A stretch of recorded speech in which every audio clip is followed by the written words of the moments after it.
So starting from the linguistic point of view, while there are the Tibeto-Burman and other family of languages, the postulate is that there is a very distinct Dravidian and an Indo-Aryan, two families of languages which are predominant in India.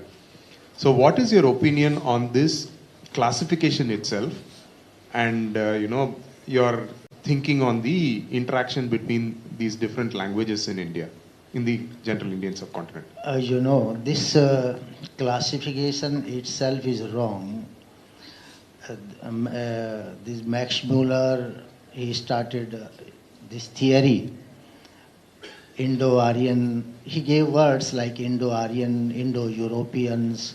Then Caldwell said, he wrote a grammar of Dravidian languages. In fact, there is no difference between Sanskrit, Dravidian. The same difference is there between Sanskrit and Hindi or Awadhi or whatever languages are spoken in northern India.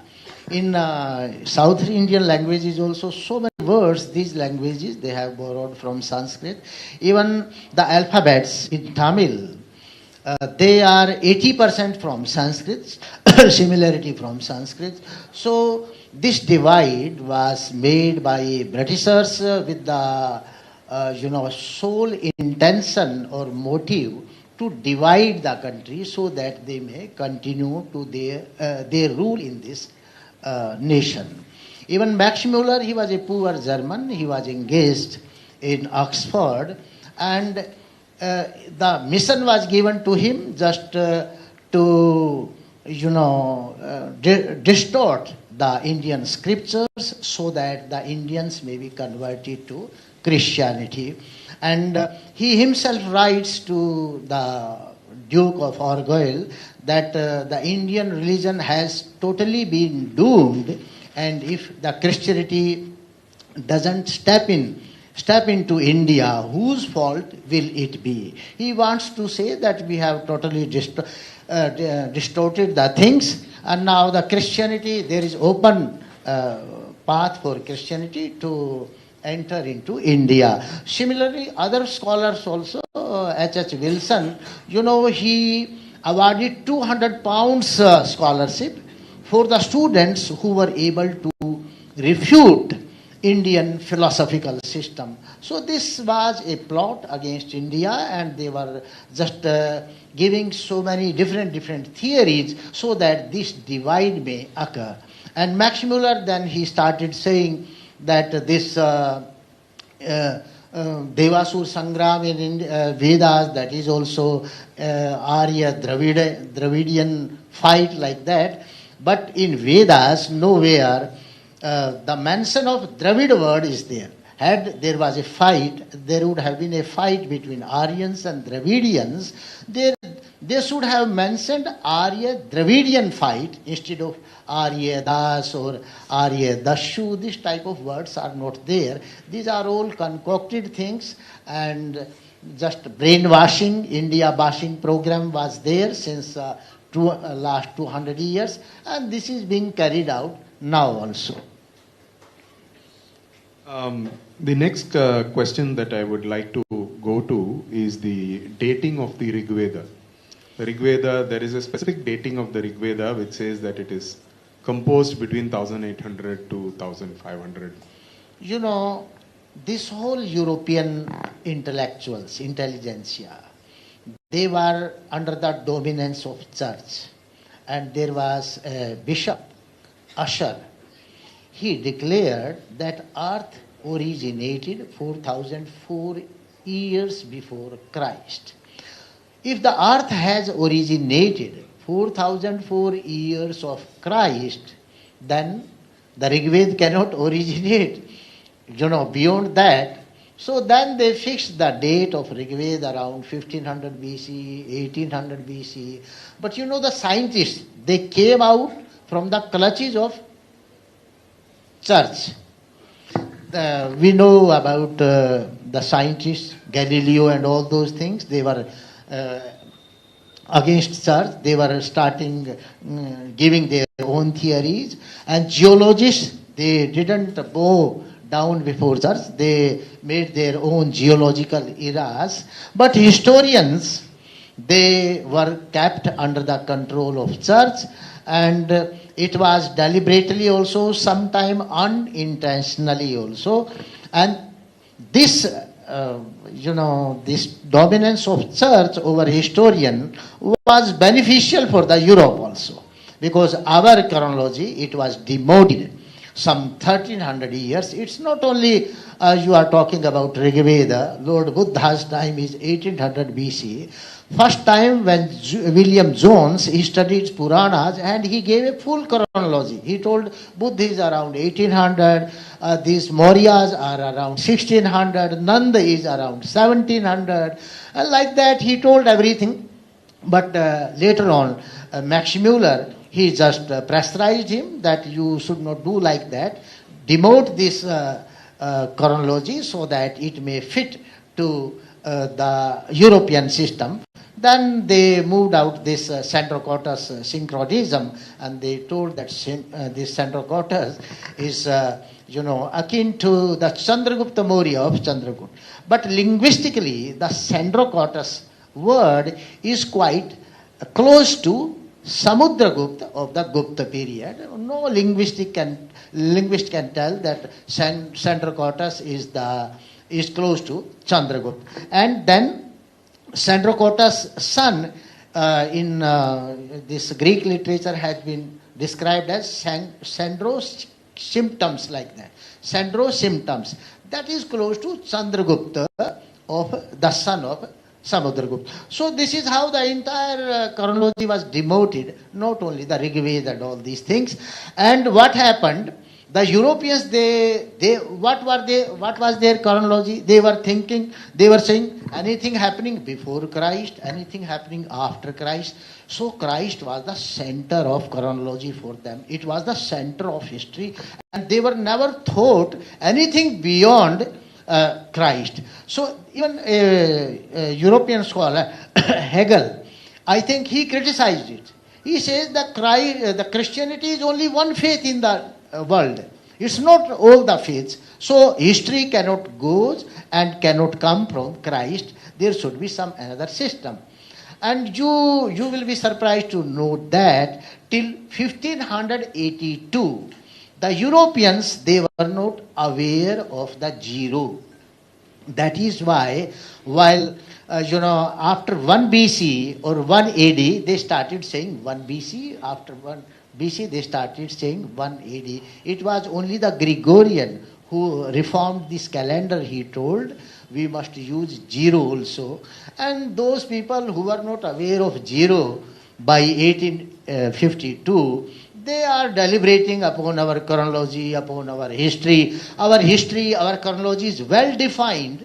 We gave astronomical chronology to all our Shastras. There is a very well written, even in Puranas also, Raj Tarangini also, Kalhan's Raj Tarangini also, this Kali Yuga Raj Vrittant also. The dates have been given, but those dates are not before Christ or after Christ. Those dates are astronomical dating. Now the scholars are deciphering.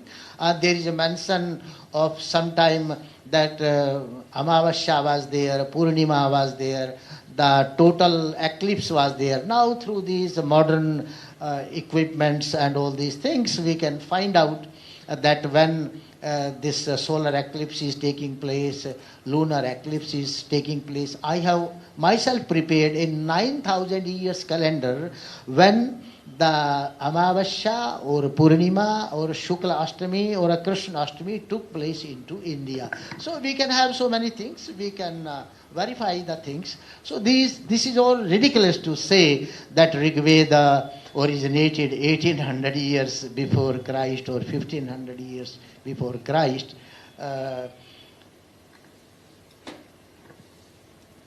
Sir, moving on to the next aspect of the dating, which is the aspect of the genetic admixture of Indian population. So the theories have been changing over time, and I'm coming to roughly the general consensus is that there were three founder populations. The first wave of immigration into this subcontinent happened 60,000 or 70,000 years back. Then there was another wave. I mean, these are the hunter-gatherers, the Ong hunter-gatherers. The second wave is the 10,000 years Iranian farmers. And then the third wave is supposed to be during the mature Harappan period to the late Harappan period, which is of steppe, herders. And the theory and basically the data that has been published says that as you go further north, the proportion of steppe ancestry increases. As you come further south, the proportion of the old hunter-gatherer genetic this thing, at least in the Y chromosome, increases. And they say that the more of the steppe herder genetic mixture, if it is 70%, for example, Kashmiris are supposed to be 70% steppe. And so their language will have closer to Indo-Aryan, and those with more hunter-gatherer will have closer to Dravidian language. So what is your opinion on this kind of theorizing? Yeah, actually these theories are there. And my opinion is very simple. As the previous speaker told, it's a matter of interpretation. How do you interpret the things?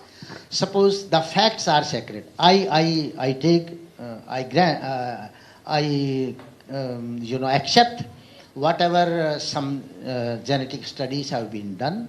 Only those studies shows that these Indian genes are close to those hunter-gatherers, or North Indians genes are close to steppe people, like that.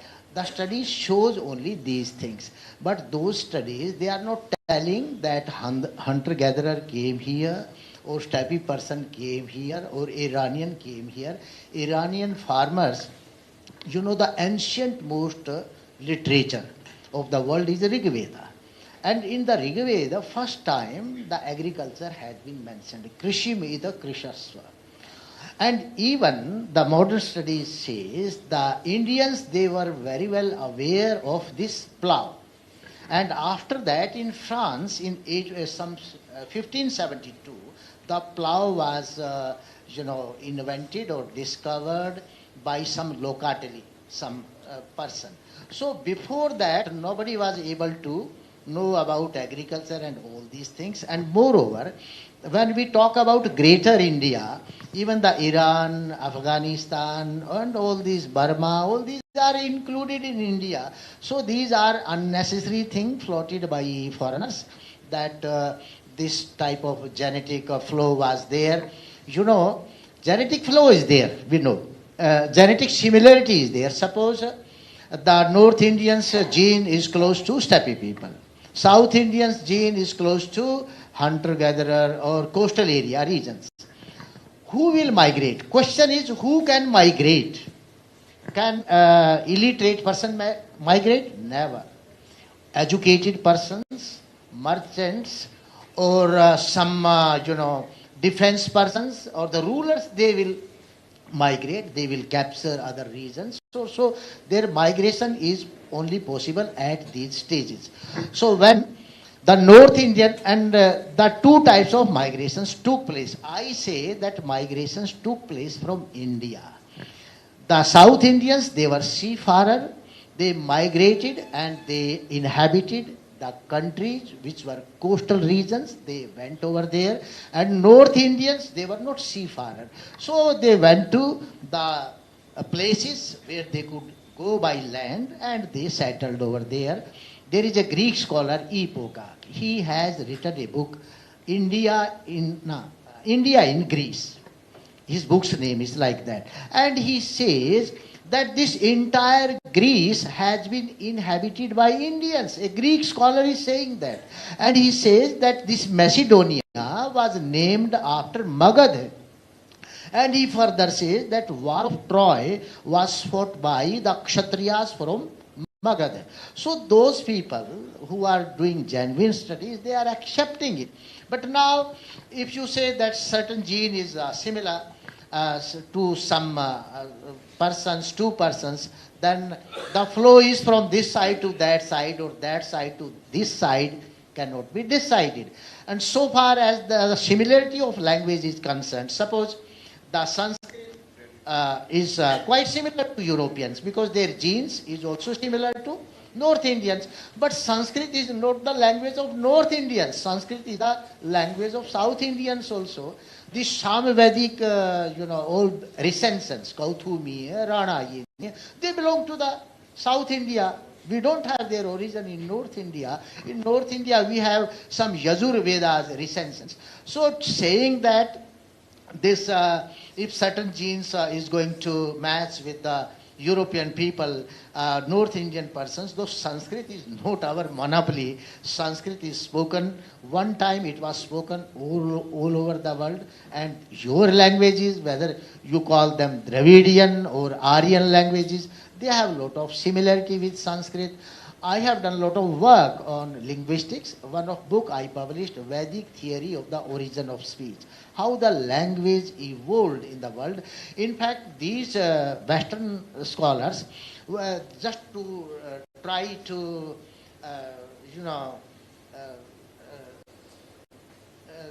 make their theories, more prominent, they gave wrong theories.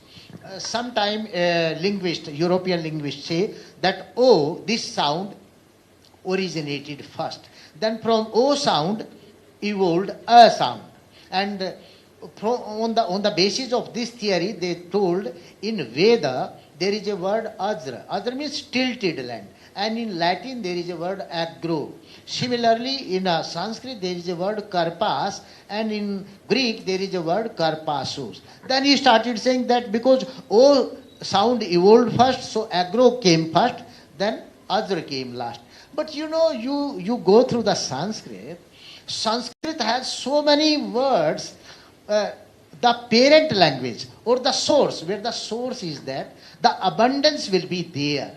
And the branches, there will be scarcity, the slower progress will be there. In Sanskrit, you will find some 10 lakaras are there. In classical Sanskrit, only 5 lakaras are there. So how can we say that we can't say that this classical came first or the Vedic came last. This type of system is not there. There are 8 case endings. 8 case. Some European languages have 5 case endings, some have 6 case endings.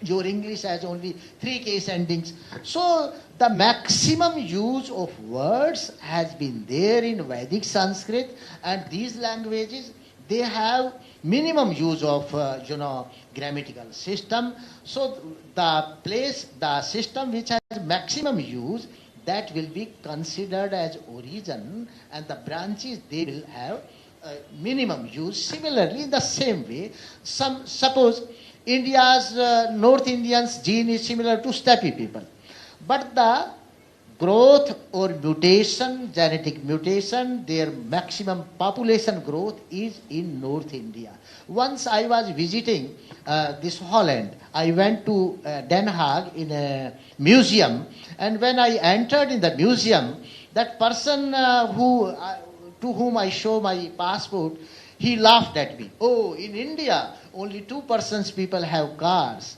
Then I told 2% people of India are more than the entire population of Holland. So saying that 50% in India, 20% is the maximum population is here. Why India is populated so much? Because this is the ancient most civilization. Other civilizations, the people went out of India. They didn't come to India from here.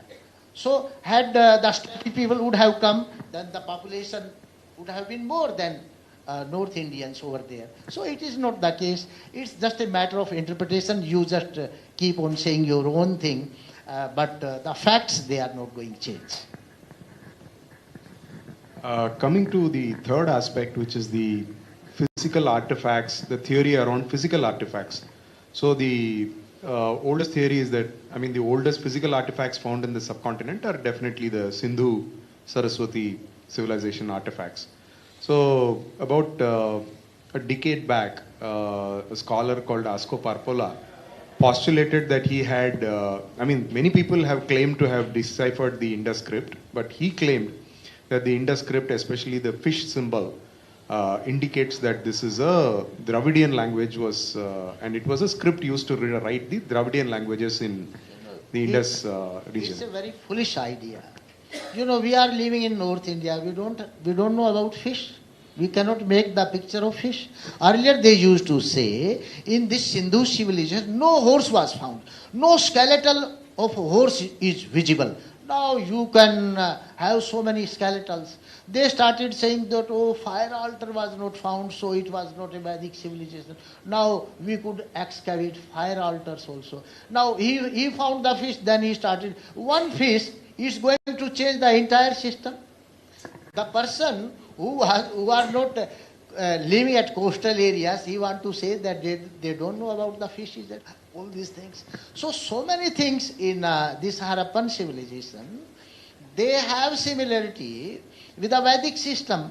So one fish is not going. Suppose you are in south. Are you not Vedic people?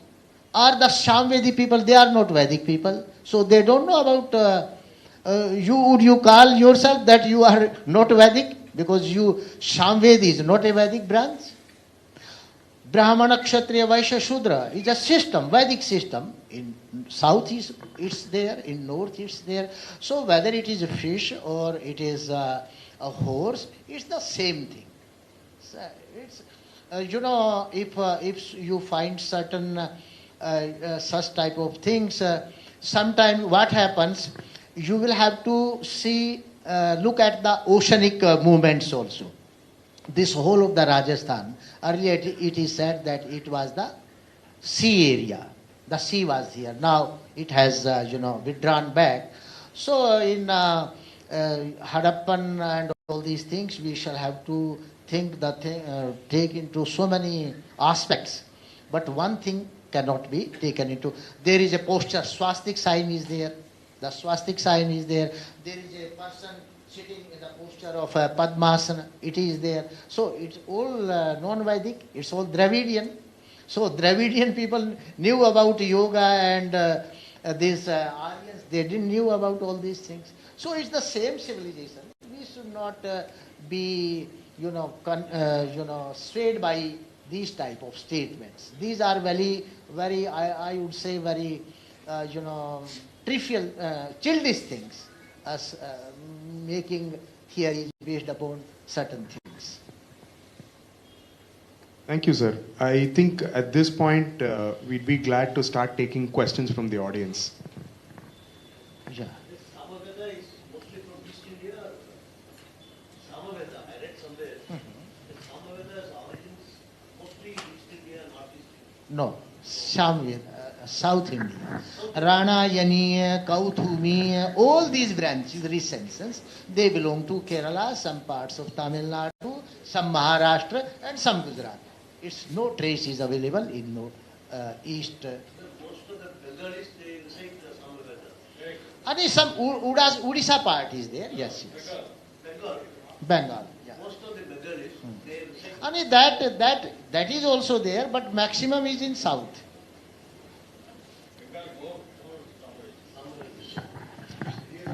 This Rana, Yani, Kauthumiya, they are here. In fact, in Rana, Yani and Kauthumiya recensions, the word has appeared Dravadida, which means Shamaveda. So I sometimes say the word Dravida has evolved from this Samavedic word Dravadida. So these are in South India.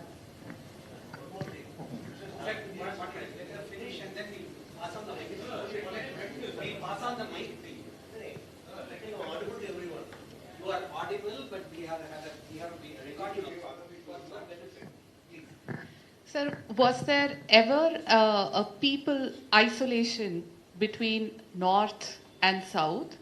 And follow-up is, if there was an isolation at some point, do we know when the mixing or interaction began? No, I don't think there was any isolation that type, because the people, they used to come to the south, and South Indians, they come to north, and there was intermixing like that. Some whatever genetic changes you find, that is due to environmental factors and so many things. When Darwin says that everything evolved from amoeba starting from amoeba to human being, so how old nothing was coming from extraterrestrial regions.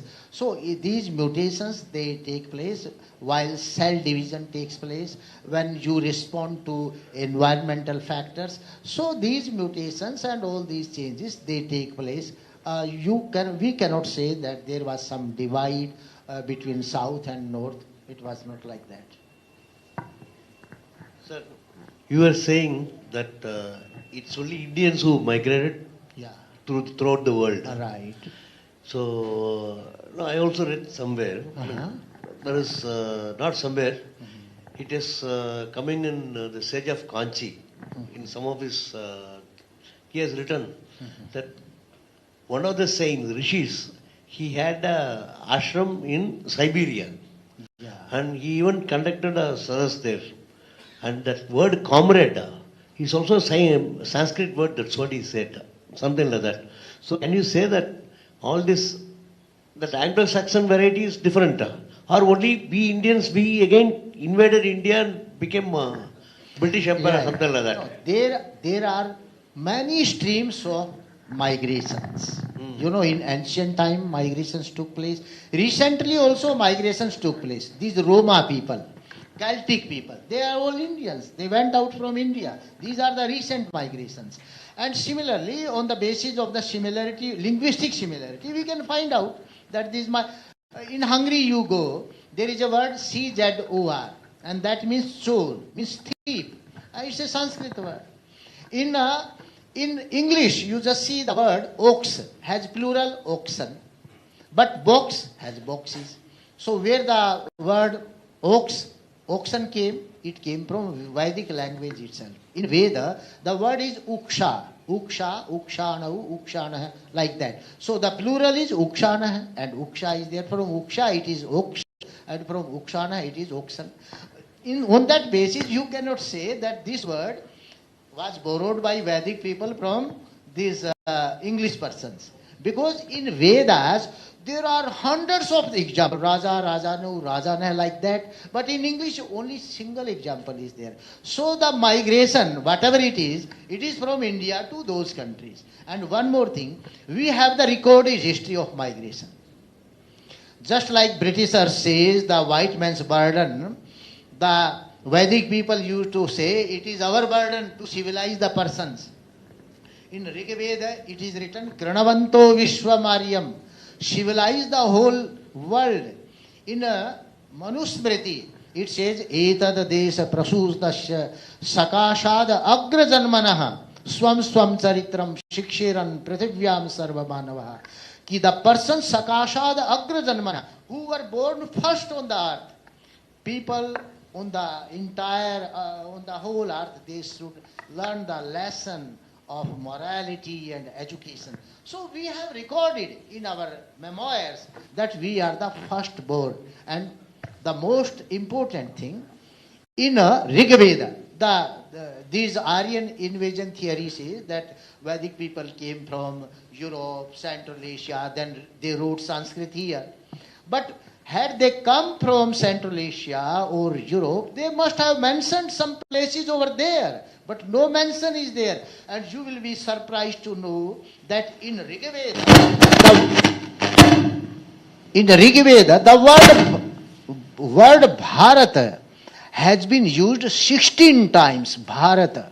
Generally, the Indian says that the word Bharat came from it was named after Bharata, the Shakuntala's son. No, it is there in the Rig Veda itself.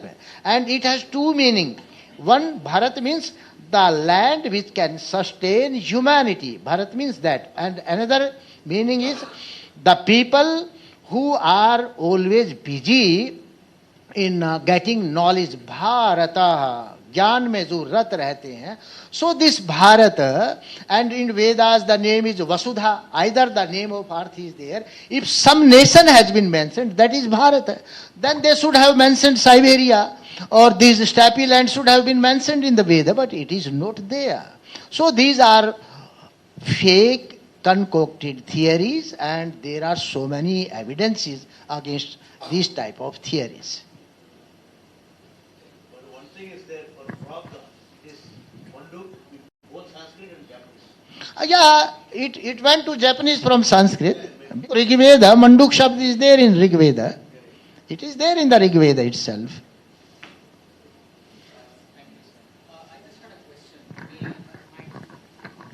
Hello. Yeah.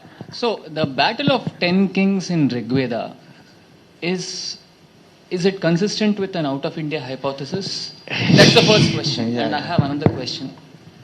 Second thing, it's a totally unrelated question but related to Sindhu Saraswati. We have a cryptographer recently over the past few months who says that based on his assessment, he has deciphered the Harappan script. And if you have any more information on that and you could shed light on that, it will be useful. Okay. You have told that the oldest literature is Rig Veda, but some of the historians claim Gilgamesh. Gilgamesh. Okay. Gilgamesh is the very oldest epic, and then it also belongs to the Sumeria, close to Persia. That some of the historians claiming the Rig Veda has emerged from Persia. The oldest version of the Sanskrit form is in Persia. That in India, some of the names, Kameshwaran, Kamesh, we used to in Hindu call Kameshan. Is there any relation between the Kameshwaran, Kamesh, Gilgamesh, and then from Persia and Sumeria, sir? Certainly these type of relations are there. But Kamesh may be Gomesh. It's okay, but that never means that we came from there. Only one word is not going to tell. Just like the word saint is there in English, and in Sanskrit the Shat word is there, Santa. So sometimes the people they start saying that the word Sant in Sanskrit it came from saint of English. So it's all absurd, because the maximum words, the majority of the words, they are found in Sanskrit, and there we have some little bit borrowings there we found over there. Just like the word Nacht is there. In Germanic languages, the Nacht became Nacht, Gute Nacht, this and good night. And from Nacht in English you have Nicht, N-I-G-H-T, GH became silent and we say night. So these all words, they are from Sanskrit and they have gone over there. So far as you are saying that Harappan script has been deciphered, many scholars claim that they have deciphered. And those who claim that they have deciphered, many of them say that it's Vedic language. They are saying it. But it's all symbolic type of language. There is no literature. Only you have some poetry, you have some symbols. So I can't say about that. But certain symbols, just like swastik symbol is there. That is prominent. That is quite enough to know that that's the Vedic civilization. The posture in yogic posture, that is that tells you everything. That is the Purusha. In Purusha, Rig Veda, Purusha Sukta is there. The posture of the Purusha is there, sitting like that. So these things all tell that this is the Vedic civilization itself. And what happened? I'll tell you one story. Mortimer Wheeler, when he excavated this Harappa site, he came to Delhi. Swarajya Prakash Gupta, one of the historian, he was telling me. And then he came to Delhi University, and Vasudeva Sharan Agrawal, he was the scholar of Sanskrit over there. And he just showed him everything, that this is this type of excavations we have done. Then Vasudeva Sharan Agrawal, he just told that it is a big fortification destroyed by Indra. He wanted to say that this was some great habitation and it was destroyed by floods and all these things.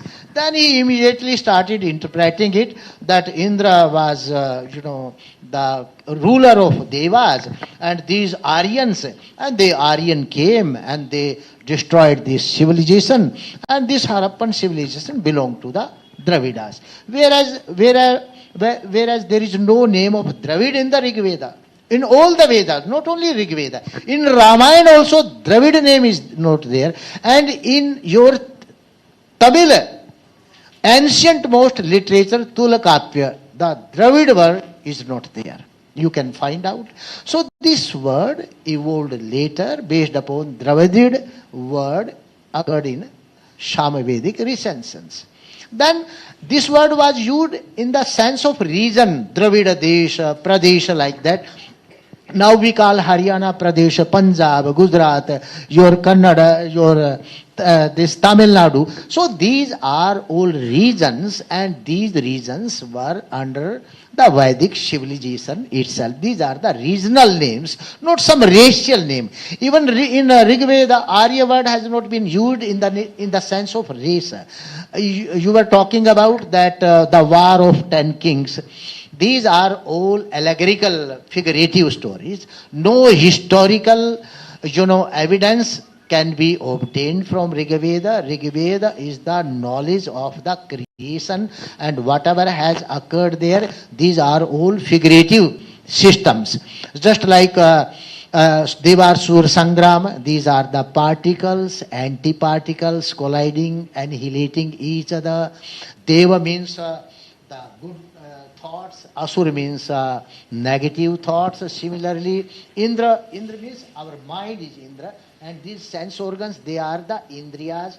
The Indra is the head of these sense organs, and the Asura means Prana Shakti. The materialism is Asura, the divinity or spiritualism is Daivatva. So these are the names over there, but unnecessary historians, they are doing historical interpretations of those spiritual or astronomical knowledge system that is contained in the Veda.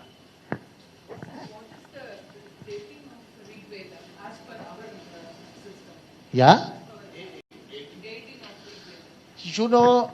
As per our system, should I tell you what is Veda? Our tradition says, I'm not giving my own mat, but I am giving the mat of the tradition. Our tradition says, Vedas are apaurushaya. How the Veda is apaurushaya? Veda is the information in Brahman regarding this creation. Just like a seed is there, the seed has the information of the future tree. If that seed is given the proper environment, then the same tree will come out of it, of which the information the seed had. Similarly, Vedas are the information in the mind of Brahman regarding this creation, and when he, promulgates creation, the same creation takes place as it is there in the information. And in Vaisheshika Darshan, there is a sutra, it says, Buddhi Purva Vakya Kritir Vede. These Vedas have been written in a very mindful manner, because the writer of the Veda and the writer of this creation is the same person. Whatever is there in the Vedas, the same thing is found in the creation. And this creation, visible creation is the Drishya Kavya of Brahman, and this Veda is the Shravya Kavya of Brahman. So, then how the Vedas were received? Just like an engineer is there. Before making machine, some blueprint is there in his mind. He has some information of that machine. So before the creation of machine, the information is there in his mind. But when he develops the machine, that information in his mind, it exists in the universe. Now what the people are doing? They are doing reverse engineering. And by doing reverse engineering, they know the knowledge of that engineer and develop their own machines. Similarly, when this creation was created, and as soon as this creation came into being, its knowledge, its information that was in Brahman's mind, it also existed in the universe. And the seers in Samadhi, they received this information. So that is why it is called, with jane, with vicharane, with labhe, all these meanings are can be applied to system. So there is no date. Whenever the first human beings, in our tradition also, we must know, there was no pastoral people or Adi Manav, it was not there. Only the enlightened seers who were there in moksha in the previous cycle, they originated and they received this information. So in the beginning of the human civilization itself, this knowledge was received and passed on to the people. So that is the date of Rig Veda. Namaste. As someone who had the opportunity to spend time, not just earlier, but for the last 12 hours with Raviji, if the host permits 2 quick observations, as someone who has worked in this area as well. I think the way Suren framed the question, right? You chose 3 fields. You chose linguistics, you chose genetics, and you chose material. I think we need to be very careful about limiting ourselves only to these fields. If you observed, a lot of the positive evidence that Dr. Arya presented were from our textual sources, right? That is something that we have in hand. He's able to argue on the basis of the absence of the word Dravida in Rigveda Samhita to posit an argument. He's able to say on the basis of Rigveda Samhita a potential out of India movement. So it is to the benefit of those who want a balanced debate to not limit it only. Linguistics is different from textual, right? Linguistics deals with the theories of languages.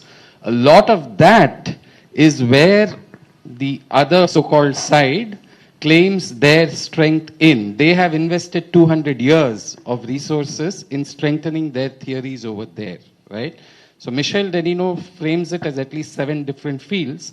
It is to our benefit that we don't, and especially when we have a scholar who is steeped in textual evidence, we should, I think, leverage that aspect of it a little bit more. That's one observation with, so that we draw the benefit of his presence. Second is on the genetics itself, right? And that's an important evolving field. While there may have been flows and while there may be similarity, a gene, and to get a little technical, a haplogroup, R1A is what is correlated with the Indo-Aryan language field. No R1A, when dissected fully, and I hope Charvi is here or she's left, she's a geneticist herself, she's here. She would be able to say that if you dissect an R1A, you won't see the language Sanskrit in it, right? You won't see Tamil in it necessarily. You won't see the language type. So what Aryaji mentioned as the interpretive leap comes over there, right? Which is connecting the linguistics field to the genetics field. And that is where a lot of these confusions, in my understanding and in my study, exist. So we need to delineate and deconstruct. The more we bring linguistics and genetics together without textual in the argument, the harder it is going to be, in my view, to establish or critique an Aryan migration into India theory. It just took 2 minutes to substantiate. I hope that was okay. Yeah. It's okay.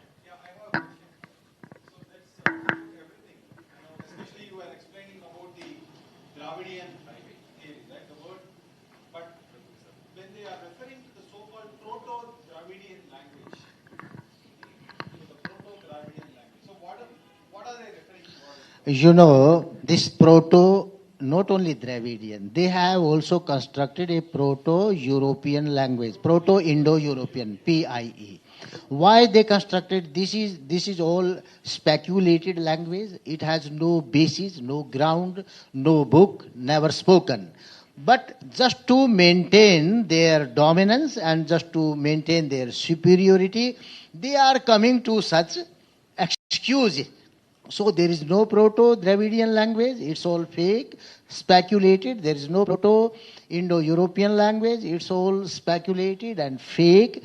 And whatever existing evidence is there, they are not accepting it. And whatever is not existing, they want to prove on the basis of that. So it's all, farcical.